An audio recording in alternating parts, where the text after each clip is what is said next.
राधे राधे भक्तों, ओम नमः शिवाय। हरितालिका तीज का व्रत कैसे करें, किन नियमों का पालन करें और हरितालिका तीज के व्रत में किन सामानों की ज़रूरत पड़ती है, सुहागिनी औरतें अपने पति की लंबी आयु के लिए व्रत कैसे करें, कौन सी गलती ना करें, संपूर्ण जानकारी मैं आज आपको बताने वाली हूँ।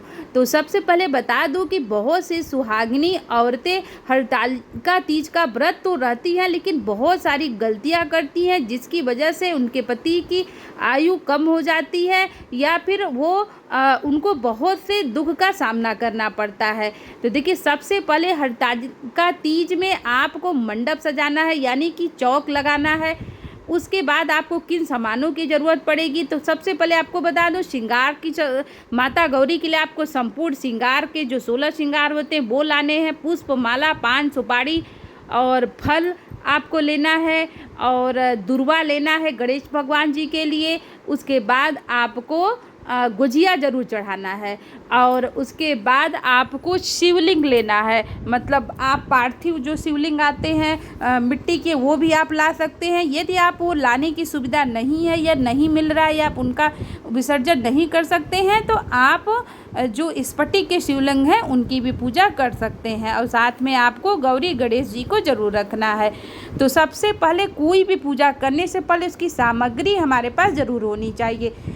हरितालिका तीज भाद्रपद महीने के शुक्ल पक्ष की तृतीया तिथि को मनाई जाती है।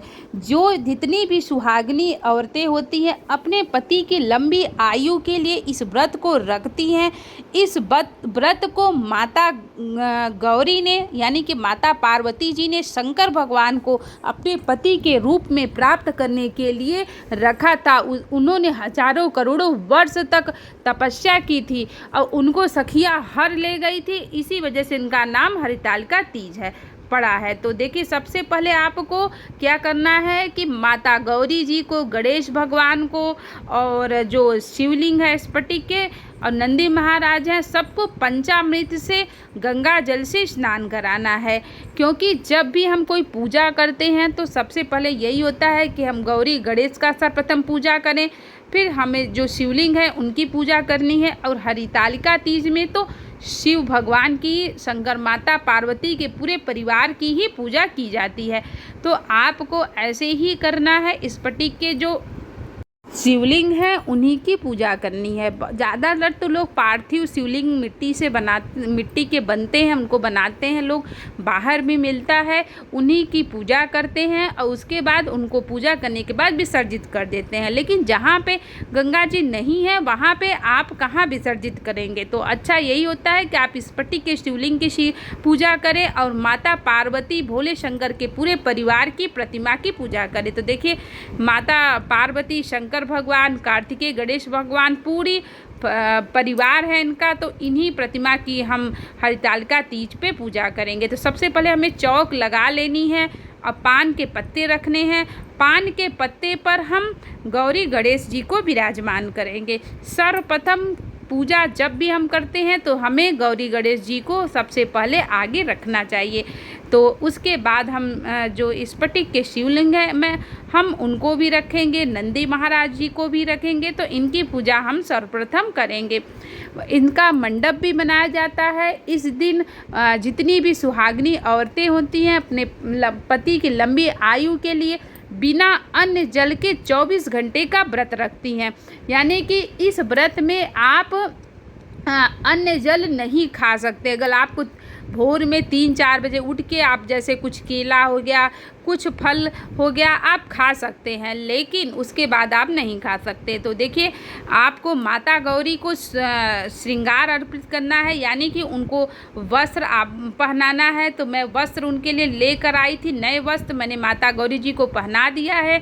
गणेश भगवान जी को आपको वस्त्र के तौर पर कलावा जो होता है वो समर्पित करना है। उसके बाद शिवलिंग भगवान जो हैं उनको भी आप वस्त्र के तौर पर कलावा जरूर अर्पित करें। और देखिए हरितालिका तीज का बहुत बड़ा महत्व होता है। ये साल में एक बार आता है और सुहागिनी औरतें अपने पति की लंबी आयु के लिए व्रत रखती हैं। ये व्रत अगर आपने एक बार भी तोड़ दिया, आपने अन्न खा लिया, तो ये व्रत आप दोबारा नहीं रख सकते हैं। तो देखिए हम माता गौरी को चुनरी चढ़ाएंगे, चुनरी अर्पित करेंगे। देखिए मैंने चुनरी चढ़ा दिया है और अब हम चंदन लगाएंगे। माता गौरी जी को सिंदूर लगाएंगे और शंकर भगवान जी को चंदन लगाएंगे। गणेश भगवान को भी हम सिंदूर अर्पित करेंगे। जो हम माता गौरी को सिंदूर लगाएंगे वही सिंदूर हमें अपने माथे मतलब अपने मांग में भी लगा लेना है।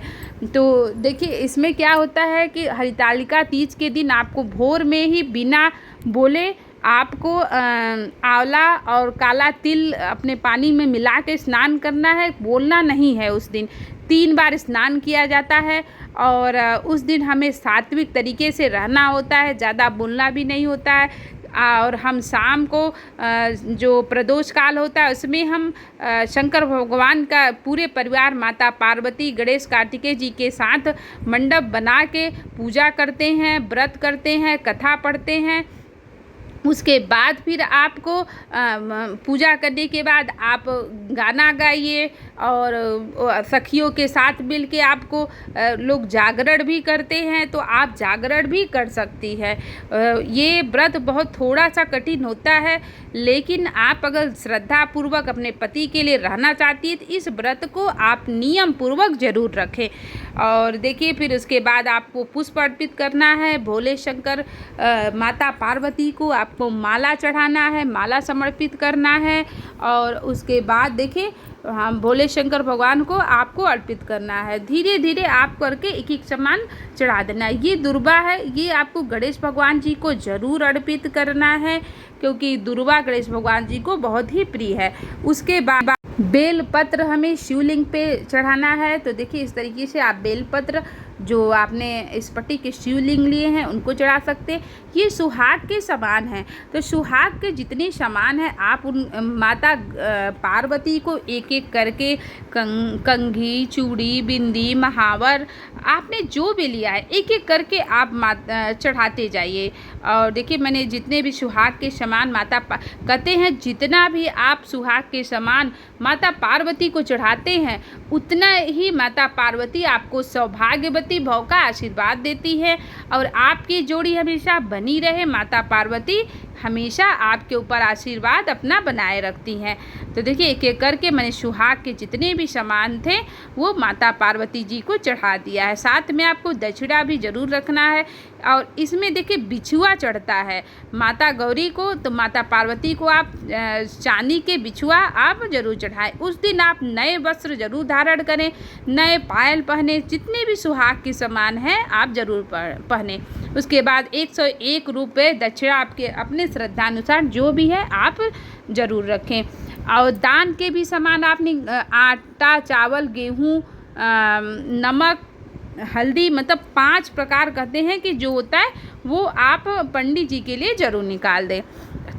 उसके बाद देखिए नारियल रखें। उसके बाद हमें कलश भी रखना है और गुजिया है। देखिए गुजिया हरितालिका तीज में बनाया जाता है, तो आप गुजिया का भोग ज़रूर लगाएं।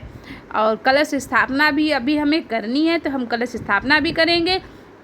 गुजिया का भोग आप माता पार्वती भोले शंकर के पूरे परिवार को आप लगाएं।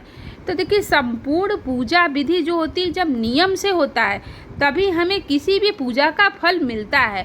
बहुत सी सुहागिनी औरतें गलती कर जाती हैं हरितालिका तीज के व्रत में। वो गलती क्या होती है कि बहुत से देखते हैं वो रह नहीं पाती हैं, मतलब बहुत लोग खा भी लेते हैं, चाय भी पी लेते हैं, लेकिन सच्चाई यही है कि ये जो व्रत होता है इसमें ये बिना अन्न जल वाला व्रत है। इसमें लिखा हुआ है कि यदि आप जो भी महिलाएं अन्न खाती हैं वो अगले जन्म में विधवा होती हैं। जो भी महिलाएं सोती हैं या हर तरीके का उसमें लिखा हुआ है।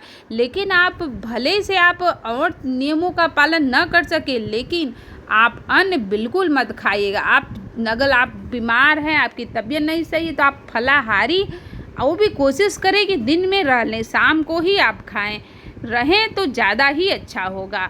और अगले दिन जब पूरी पूजा हो जाती है तो हमें अगले दिन इस माता पार्वती जी को फिर से हमें पूजा करके उनका सुहाग लेके उसके बाद हमें व्रत का उद्यापन करना होता है। तो देखिए, पूजा संपन्न होने के बाद हमें आरती ज़रूर करनी है। आरती से पहले हमें कथा ज़रूर पढ़ना है।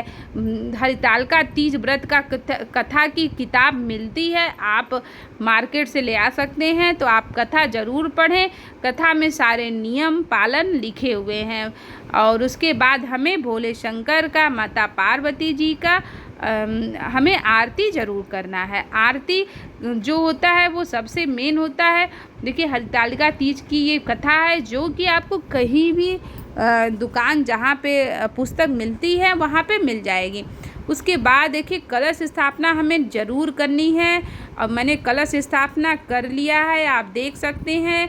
तो आप लोगों को वीडियो कैसा लगा हमें ज़रूर बताइएगा। और हरितालिका तीज व्रत कथा की विधि आपको कैसी लगी हमें कमेंट में ज़रूर बताइएगा।